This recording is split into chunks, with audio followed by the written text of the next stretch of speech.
Hey YouTube, thank you for watching Junkworks DIY Garage. We're putting up a mirror. And as you saw from the opening here, we're going to mount this mirror. You can see a mark there and a mark there. Well, what I did is I got this, it's a number 2 pencil, but it's a pretty chalky number 2 pencil. And I took, and on the edge of these right here on this mirror, that hanger, there's a kind of a high spot here. I marked pencil there, and I marked pencil there. I eyeballed it up here.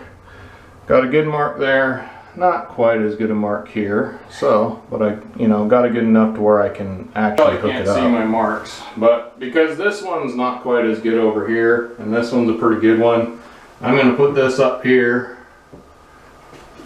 I'm going to put it right on that mark, slightly lower, and then I'm going to put a bubble here, and then I'm going to take my pencil right above where that mark was and mark it. Now I've already done this, so I'm not going to do it again because I don't want a bunch of marks. I know kind of where I'm at.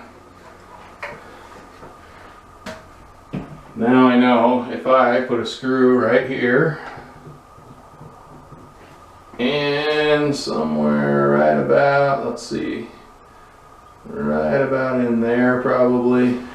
So if I put the mark there and over there, that you zoomed in on it. So this mark is the mark where my level said I should be. This mark is where I thought it would be by eyeballing it. So I just came directly above that and crossed these two together. That gives me a spot right there where I'm going to drill my screw.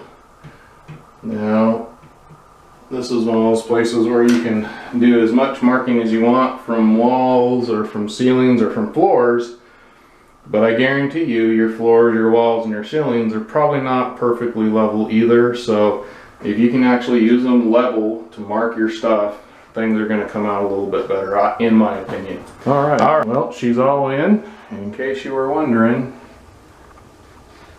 Worked out pretty well. And thank you for watching Junkworks DIY Garage, where I'm proud to say I'm a jack of all and master of none. You all have a good one.